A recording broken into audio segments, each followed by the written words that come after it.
यहाँ कोई chartered accountant है क्या? नहीं। मैंने कहा सीए को एक्सप्लेन करूं तो ज़्यादा अच्छा रहेगा। मैं आपको उदाहरण देता हूं। हाँ, अच्छा, कास्ट अकाउंटेंट। हाँ, तो फिर तो और बढ़िया है। रवि जी कास्ट अकाउंटेंट है, बहुत बढ़िया। अमर और अकबर दो भाई है, दो दोस्त है, अमर और अकबर। दोनों की आर्थिक स्थिति बराबर है। दोनों कह रहे हैं कि काम करो, चलो हम दोनों टूर एंड ट्रेवल का काम करेंगे। दोनों की आर्थिक स्थिति ऐसी है कि दोनों 10-10 गाड़ी खरीद सकते हैं। दोनों 10-10 गाड़ी खरीद लिया। अमर के 2 बेटे और अकबर के 10।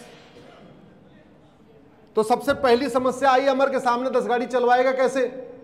तो उसको 8 ड्राइवर हायर करना पड़ेगा। अकबर को ड्राइवर नहीं हायर करना, उसके 10 पहले ही घर में हैं। अब अमर को चूंकि घर में 2 ही बच्चे हैं, 2 बच्चों के नाम से 10 गाड़ी नहीं ले सकता, तो अमर को एक कंपनी बनाना पड़ेगा, अमर टूर एंड ट्रेवल कंपनी। और अकबर के 10 हैं तो उसने एक एक गाड़ी 10 बच्चों के नाम पे ले लिया, तो उसको कोई कंपनी बनाने की जरूरत ही नहीं। इतनी बात क्लियर हो गई? आगे, चूंकि अमर को टूर एंड ट्रेवल कंपनी बनानी पड़ेगी, तो अमर को पीली पट्टी वाली गाड़ी खरीदनी पड़ेगी, सफेद पट्टी वाली गाड़ी नहीं खरीद सकता। तो पीली पट्टी वाली गाड़ी का इंश्योरेंस भी ज्यादा होता है, रोड टैक्स भी ज्यादा होता है। तो अमर को जो गाड़ी 11 लाख में मिली, अकबर को वो गाड़ी कितने मिल गई? 10 लाख में। सेम गाड़ी अमर को कितने मिल रही है? 11 में। और अकबर को कितनी मिल रही है? 10 में। अमर ने चूंकि अमर टूर एंड ट्रेवल कंपनी बनाया, तो अमर जीएसटी के दायरे में आ गया।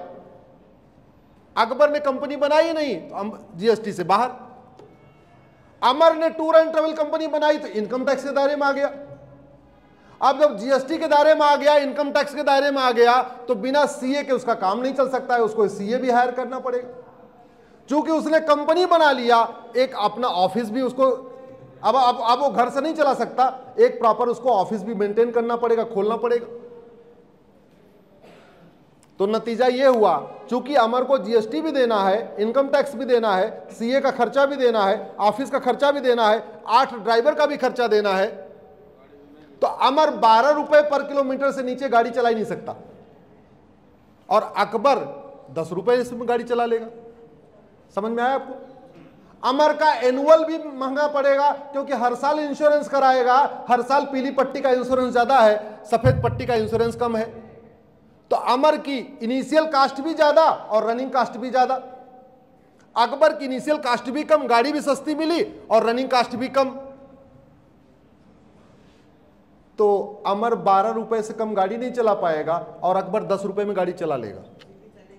तो कुछ दिनों के बाद सारे के सारे गाड़ी वाले, जिसको गाड़ी चाहिए वो किधर जाएंगे? जोर से बोलिए, अकबर के पास।